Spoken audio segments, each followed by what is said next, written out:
கர்த்தர் நாமத்துக்கு மகிமை உண்டாகுகிறது. கர்த்தர் மத்தியில் தேவனுடைய வார்த்தையை கொடுக்குறதாக தேவனுக்கு பெரிய கிருபைக்காக நான் நன்றி சொல்கிறேன். அவருடைய வார்த்தையை கொடுக்க தேவனுக்கு பெரிய கிருபைக்காக கர்த்தருக்கு நான் நன்றி சொல்கிறேன். வேற வழியிலையும் தேவனுடைய வார்த்தையை நாங்கள் கொடுக்க கர்த்தர் ஒரு பெரிய பாக்கியத்தை கொடுத்திருக்கிறார். கண்கள் மூடி வச்சு ஜெபிப்போம். என் அன்பின் பரிசுத்த பிதாவே, இந்த வேலைக்காக நன்றி செலுத்துறேன். ஏசப்பா, நீர் நல்லவர், வல்லவர், உயர்ந்தவரப்பா, அடைக்கலமான தேவனே, உமக்கு நன்றி செலுத்துறேன். ஏசப்பா, நன்றி செலுத்துறேன். ஏசப்பா, நன்றி செலுத்துறப்பா.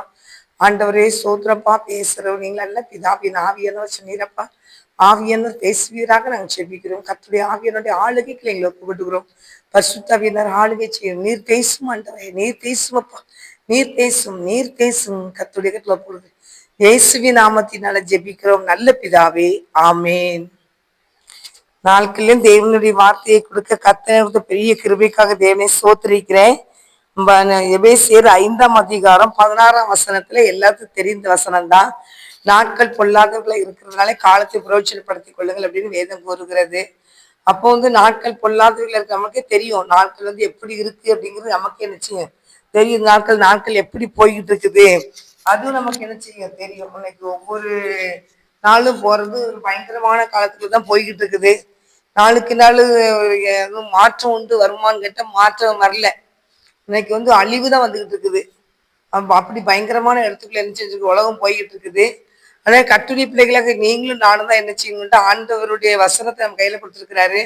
இதுக்குள்ள ஒரு உணர்வு நம்ம வரணும். உணர்வு நம்ம என்ன செய்யணும், ஜெபிக்கணும். நாட்கள் பொல்லாதவங்க இருக்கிற காலத்தை பிரயோஜனப்படுத்திக் கொள்ளுங்கன்னா அப்ப நம்ம என்ன பிரயோஜனம், சாப்பிட்டு தூங்குறது பிரயோஜனமா? சாப்பிட்டு நம்ம குடும்பத்துக்காக அது புடவைகள் வாங்கிட்டு வர்றது, நகைகள் வாங்கிட்டு அது முக்கியமா? தேவனுடைய பிள்ளைகளாகி நம்ம தேவனுடைய சமூகத்துல விசாரிக்கிற பிள்ளைகளா இருக்கணும். ஆண்டவரோடு தகப்பனை ஒன்று கூடி நம்ம செயல்படுற பிள்ளைகளா இருக்கணும். அதனால நீங்க தேவனுடைய பிள்ளைகளாக்கி நீங்க இந்த வேதம் கூறுகிறதுக்கு மேல உள்ள வசனம் போட்டிருக்குது 14ஆம் வசனத்துல, ஆதலால் தூங்குற நீ மரித்துரை விட்டு எழுந்துரு, ஆதலால் தூங்குற நீ விழித்து மரித்துரை விட்டு என்ன செய்ய விட்டு எழுந்துரு, அப்பொழுது கர்த்தருனை நினைச்சு கிறிஸ்துவனை பிரகாசிக்க பண்ணுவார் அப்படிங்கிற வசனம் இருக்கு. நம்ம அதிகமா தூக்கத்தை விரும்பவும் கூடாது. தூக்கத்தை விரும்ப அது சரியில்லை. அதனால தேவனுடைய பிள்ளைகளாக்கி நம்ம தூங்குறவரையும் மறைத்துட்டு நம்ம என்ன செய்யணும், எழும்பி தேவ சமூகத்தில் என்ன செய்யணும், ஜெபிக்கணும். நடு இரவுல ஜெபிக்கலாம். பவுலும் சீலாவும் நடு இரவுல ஜெபித்தாங்க. நடு இரவுல ஜெபிக்கும் போது சிறைச்சாலை அஸ்திபாரங்கள் அசைக்கப்பட்டது.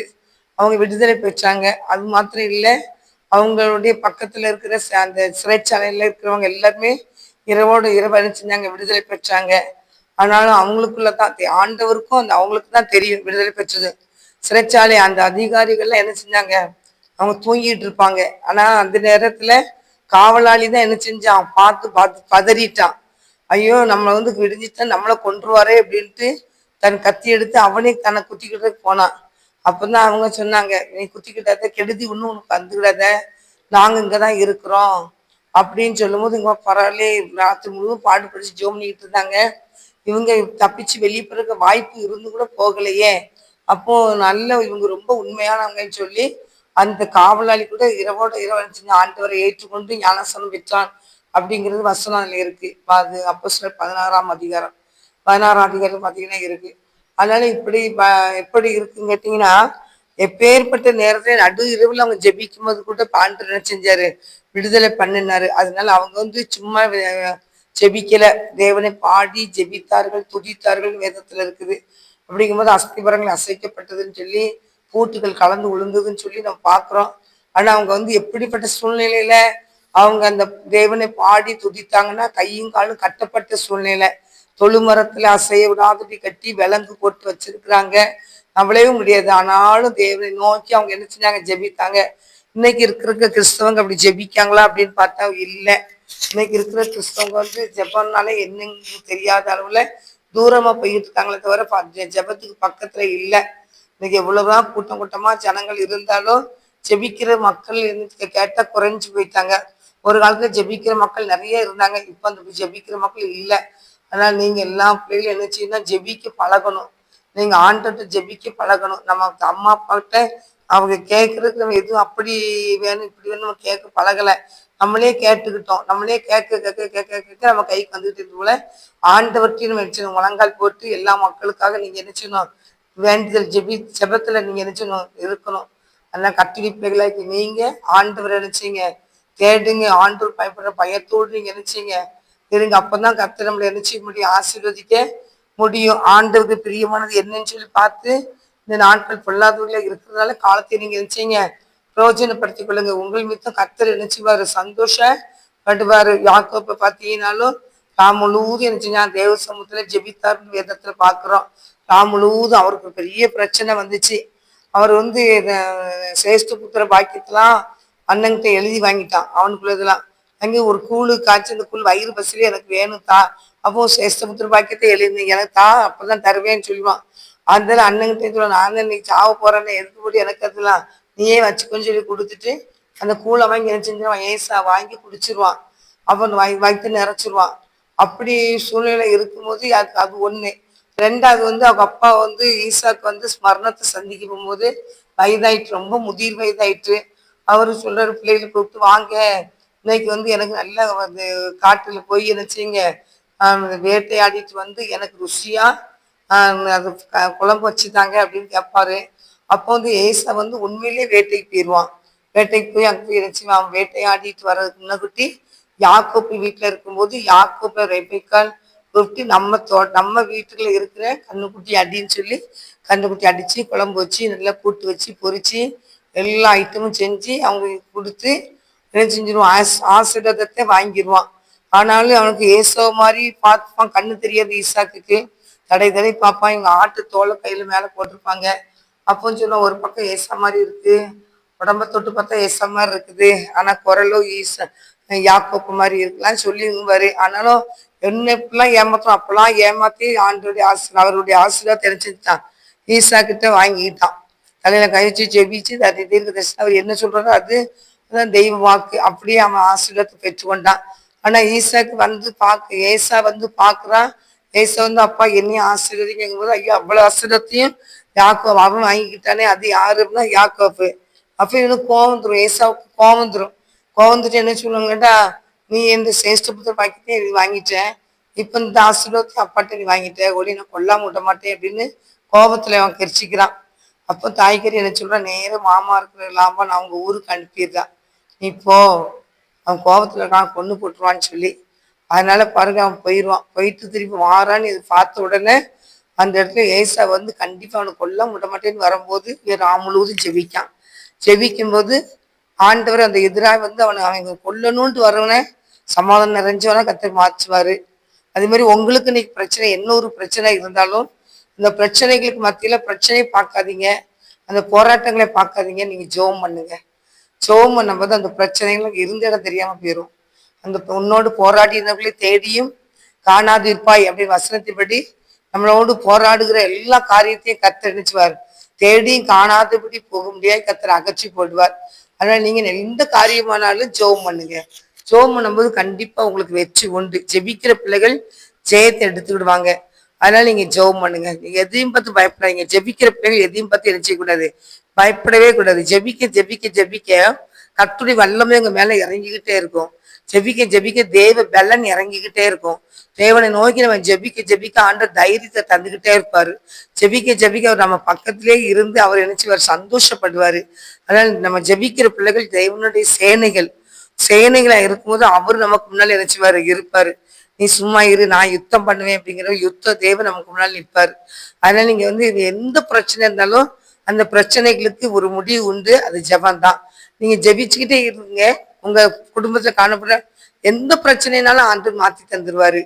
ஜெபிக்க ஆரம்பிச்சிட்டீங்கன்னா அது வந்து இதுக்கு மாற்றம் உண்டா அப்படின்னு சொல்லி நீங்க கேள்விப்பட்டீங்கன்னா அதுக்கு மாற்றம் உண்டு. கண்டிப்பா ஜெபிக்கும் போது மாற்றம் உண்டு. நீங்க அவிசுவாசமா ஆண்டோடு கேட்காம விசுவாசத்தோடு கேளுங்க. இது ஒரு பெரிய மாற்றத்தை எனக்கு உண்டு பண்ணுங்க ஏசப்பா, எங்களுக்கு ஒரு பெரிய விடுதலை தாங்க டேடி அப்படின்னு கேட்டு பாருங்க. ஆண்டவருக்கு பெரிய மாற்றத்தை கர்த்தர் தருவார். அவரால் கூடாத காரியம் ஒன்றுமே இல்லை. எப்பேற்பட்ட காரியத்தையும் அவர் முடிச்சு கொடுக்கறத ஆண்டவர். எலிசபெத் நீங்க பாத்தீங்கன்னா சகரியா எலிசபெத் அவங்க பார்க்கும்போது குழந்தைக்காக என்ன செஞ்சாங்க, ஜெபித்து கொண்டே இருந்தாங்க. வருஷம் அங்க ஜெபம் வீண் போகவே இல்லை. ஆனாலும் ஆண்டவர் என்ன சொல்றாரு, உன் வேண்டுதல் கேட்கப்பட்டது அப்படின்னாரு. அவன் வயசான பிறகுதான் குழந்தை கொடுக்குறாரு. ஆனாலும் உன் வேண்டுதல் கேட்கப்பட்டதுன்னா அந்த ஜெபம் ஒரு நாள் என்ன செஞ்சிச்சு, கேட்கப்பட்டு வயதான காலத்திலையும் ஆண்டவர் ஒரு பெரிய தீர்க்க தரிசியை கொடுத்தார், யோவான் சாணனை கொடுத்தார். அநேக மக்களுக்கு ஞானஸ்தானம் கொடுக்குற கிருபை பெற்ற ஒரு மகனை கொடுத்தாரு. ஏசப்பாவுக்கே ஒரு ஞானஸ்தானம் கொடுத்தாரு. அப்பேற்பட்ட ஒரு பெரிய தீர்க்க தரிசி ஆண்டு செஞ்சு அவர் கொடுத்தாரு. உலகம் முழுவதும் இருக்கிற எல்லா மக்களும் அவர் இருக்கிற இடத்துல தேடி ஓடி வந்தாங்க ஞானஸ்தானம் பெற்றுக்கொள்ள. பாருங்க, வயதான காலத்துல ஆண்டவர் குழந்தை பாக்கியத்தை கொடுத்தாலும் அந்த குழந்தை மீதும் கர்த்தருடைய நாமம் மகிமைப்பட்டது. சந்தோஷம் மகிழ்ச்சியும் அவன் மீதும் உண்டாகும் சொல்லி வேதம் கொடுக்கிறது. இந்த யோவான் ஸ்நானத்து மூலயமா சந்தோஷம் மகிழ்ச்சி தேசம் முழுவதும் உலகம் முழுவதும் எல்லா மக்களுக்கும் இருந்துச்சு. அவங்க குடும்பத்துக்கும் அந்த சந்தோஷம் இருந்துச்சு. அதனால நீங்க என்ன செய்யுங்க, ஜெபிங்க. ஜெபிக்கும் போது கர்த்தர் பெரிய சகரியாவும் எலிசபெத்தும் நல்லா ஜெபிக்கிறவங்க. அவங்களுக்கு ஆண்டவர் அற்புதத்தை கர்த்தர் செய்தார். மரியா அவங்க ஏசப்படைய அம்மாவும் ஜெபிக்கிறவங்க. இந்த உலகத்தின் மீட்டெடுக்க வந்த ரட்சகர் மேசியா அவங்க வயிற்று பிறக்க கர்த்தர் கிருபை செய்தாரு. அதனால நீங்க ஜெபிக்கிற பிள்ளைகள் எதுலயும் தோல்வி கிடையாது. ஜெபிக்க ஜெபிக்க உங்களுக்கு ஒரு பெரிய விடுதலை உண்டு. ஜெபிக்கிறவங்க ஆசீர்வாதத்தை பெற்றுக்கொள்வாங்க. அதனால இது நாள் வரைக்கும் எனக்கு ஜெபிக்கவே தெரியலனாலும் நீங்க ஒரு முட்டு போட்டு ஜெபம் பண்ணலாம், கீழே உட்காந்து ஜெபம் பண்ணலாம், சேர்ல உட்காந்து ஜெபம் பண்ணலாம். ஏசப்பா எனக்கு இந்த பிரச்சனை இருக்குப்பா, இந்த பிரச்சனையில இருந்து ஒரு பெரிய விடுதலை வேணுப்பா, இந்த பிரச்சனை எனக்கு மாற்றித்தாங்க ஏசப்பா, ஆண்டவரே குழந்தைக்காக நான் ஜெபிக்கிறேன், குழந்தை பாக்கியத்தை தாங்க ஏசப்பா, பிள்ளையோட படிப்பு நீங்க ஆசீர்வாதத்தாங்கப்பா, தேவையெல்லாம் சந்திச்சு கொடுங்கப்பா, படிப்பு தேவையெல்லாம் சந்திச்சு கொடுங்கப்பா, குழந்தை பாக்கியத்தை ஆசீர்வாதம் தாங்கப்பா, ஆண்டவரே எங்களுக்கு வருமானத்தை ஆசீர்வாதம் தாங்கப்பா.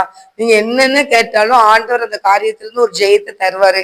அது மாற்றமே கிடையாது. அதனால அவர் இல்லைன்னு சொல்லவே மாட்டாரு, தருவாரு, உடனே தருவாரு. இல்ல வெயிட் பண்ணுவாரு. அவர் முடியாத காரியத்தான் நம்மளுக்கு அந்த இது வந்தா அது மீது நமக்கு ஒரு பிரச்சனை இருக்குன்னா நிப்பாட்டை தவிர நிச்சயம் நீங்க ஜெபிக்கிற பிள்ளைங்க எல்லா ஆசீர்வாதத்தையும் பெற்றுக்கொள்வீங்க. பைபிள் பிரகாரம் நீங்க ஒன்னொன்னையா பிரட்டி பார்த்தீங்கன்னா ஜெபிக்கிற பிள்ளைங்க எல்லாருமே ஜெயத்தை தான் எடுத்தாங்க தவிர யாரும் தோற்று போனதே இல்லை. நம்ம ஒவ்வொருத்தரையா பார்த்தா அண்ணால பார்த்தாலும் அதே தான். ஆகாரம் பார்த்தாலும் தான் கண்ணீர் வடிச்சாங்க. தேவ தூதன் இறங்கி வந்தாரு. உன் சந்ததி அவனை ஆசீர்வதிப்பேன், அவன் பெரிய ஜாதியக்குன்னு அன்று ஆசீர்வதித்து கொடுத்துட்டு போயிட்டாரு. அவன் ஆபிரகாம் முடங்கி வீட்டுக்குள்ள கிடந்தாரு, குழந்தை பாக்கியம் இல்லைன்னு சொல்லி. ஆனா ஆபிரகாமே நீ வெளியவான்னு சொல்லி அன்று கூப்பிட்டு வந்து ஆபிரகாம் ஒரு பெரிய தீர்க்கதரிசி. ஆபிரகாம் ஜெபிக்கிற மகன், திறப்பிலிருந்து ஜெபிக்கிற ஒரு மகன். அவங்க குடும்பமே ஜெபிக்கிறவங்க தான். ஆபிரகாம் ஜெபித்தாரு, ஈசாக் தன் மனைவிக்கு குழந்தை இல்லைன்னு ஜெபித்தாரு, யாக்கோப்புக்கு பிரச்சனை வரும்போது யாக்கோப்பு ஜெபித்தாரு. அவங்க எல்லாருமே சந்ததி சந்ததியா ஜெபிக்கிறவங்க தான். ஆனா பாருங்க, ஆண்டவர் வந்தாரு, வெளியே வந்து அவன் இறங்கி வந்து ஆபிரகாமே நீ வெளியே வா அப்படின்னு சொல்லி கூப்பிட்டாரு. அவர் முடங்கி உள்ள கடக்கானேன்ட்டு வெளியே வந்து வானத்தை என்னந்து பாரு, இந்த சந்ததியை மாதிரி ஒரு சந்ததியை நான் பெருக பண்ணுவேன் அப்படிங்கிறாரு. கடக்கிறவனால என்ன முடியுமா பாரு, அதே மாதிரி ஒரு சந்ததியை பெருக பண்ணுவேன்னு சொன்னாரு. அப்ப ஜெபிக்கிற பிள்ளைங்க ஒருத்தர் கூட வெக்கப்பட்டு போனதே இல்லை. அதனால நீங்க நல்லா ஜெபம் பண்ணுங்க. நாட்கள் கொடிதான் இருக்கிறதுனால காலத்தை பிரயோஜனப்படுத்திக்கொள்ளுங்க. என்னென்ன காரியத்துக்கு ஜெபிக்கிறோமோ, நீங்க முடங்கி கிடக்கிற பிள்ளைங்களே கிடையாது, நீங்க கண்ணீர் அடிக்கிற பிள்ளைங்களே கிடையாது. நீங்க ஜெபிக்கும் போது கர்த்தர் உங்களுக்கு ஜெயம் தந்துருவாரு. ஜெபிக்கும் போது கர்த்தர் ஆசீர்வாதத்தை தருவாரு. ஜெபிக்கும் போது கர்த்தர் உங்களை உயர்த்துவாரு. அவர் சொன்னாரு, புழுதிகளை கிடந்தாலும் சரிதான், குப்பையில கிடந்தாலும் சரிதான், அவங்கள தூக்கி உயர எடுத்து ராஜாக்களோடு பிரபுக்களோடு அமர செய்கிற கர்த்தர் தான் நமக்கு ஆண்டவர். அதனால ஜெபிக்கிற பிள்ளைகள் ஜெயத்தை எடுப்பாங்க. நீங்க ஜெபம் பண்ணுங்க, பெரிய ஜெயத்தை பெற்றுக்கொள்ளுங்க. கண்களை பிடிச்சு ஜெபிப்போம். என் அன்பின் பரிசுத்த பிதாவே, இந்த வேலைக்காக நன்றி செலுத்துறேன் ஏசப்பா. ஆண்டவரே, இந்த வழியிலே தகப்பனே நீர் கொடுக்கப்பட்டு சொன்ன வார்த்தையை நாங்கள் கொடுத்திருக்கிறோம் தகப்பனே. இந்த வார்த்தையை கொண்டு நீர் பேசுறீர், நன்றிப்பா. எந்தெந்த பிள்ளைகள் முடங்கி கிடக்குறாங்களோ அவர்கள் எல்லாம் என் கர்த்தருக்காக எழும்பி வரட்டும் தகப்பனே. அவங்க குடும்பங்களுக்காக அவங்க எழும்பட்டும் தகப்பனே. தேசத்துக்காக எழும்பட்டும் தகப்பனே. ஆத்துமாக்களுக்காக எழும்பட்டும் தகப்பனே. அவங்க குடும்பத்தின் கட்டுகளுக்காக அவங்க எழும்பட்டையா முழங்கால் போட வைங்கப்பா. முழங்கால் போட முடியலனாலும் கட்டல இருந்தோ சேர்ல இருந்தோ ஜெபம் பண்ணி ஜெயத்தை எடுக்கட்டும் தகப்பனே. ஜெபிக்கிறவங்க ஜெயத்தை எடுப்பாங்க தகப்பனே. ஜெபிக்கிறவங்களை கர்த்தர் நீர் தூணா நிறுத்தினீர் கர்த்தாவே, உமக்கு நன்றி. ஒவ்வொரு குடும்பமும் ஜெபிக்கிற மக்களை எழுப்பும் தேவ ஆசீர்வாதத்தை பெற்றுக்கொள்ளட்டும். அப்படிப்பட்ட கிருபையும் பாக்கியத்தையும் உலகம் முழுவதும் எல்லா மக்களுக்கும் நீர் வைத்திருக்கிறீர். எல்லாரும் அப்படிப்பட்ட பாக்கியத்தை பெற்றுக்கொள்ள நீர் கிருபை செய்யுங்க. இந்த வேலையிலும் இப்படி வார்த்தையை கொடுக்க கர்த்தர் கொடுத்த பெரிய கிருபைக்காக நன்றி செலுத்துறேன். தொடர்ந்து பொறுப்பிடத்தில் நடத்தும் மகிமைப்படும் இயேசுவின் நாமத்தினால ஜெபிக்கிறோம் நல்ல பிதாவே, ஆமே. கர்த்தர் ஜெபத்தை கேட்ட தேவனை ஸ்தோத்திரிப்போம். தேவனுக்கு நன்றி ஏசப்பா, உமக்கு ஸ்தோத்திரம் ஸ்தோத்திரம் ஸ்தோத்திரம். ஆத்துமாவே கர்த்தரை ஸ்தோத்திரி, முழுவதுமே பரிசுத்தநாமத்தை ஸ்தோத்திரி. ஆத்துமாவே கர்த்தரை ஸ்தோத்திரி, கர்த்தர் செய்த சகல உபகாரங்களையும் மறவாதே. ஆமேன் ஆமேன் ஆமேன். ஹல்லேலூயா ஹல்லேலூயா ஹல்லேலூயா. கர்த்தர் உங்களை ஆசீர்வதிப்பாராக. ஆமேன்.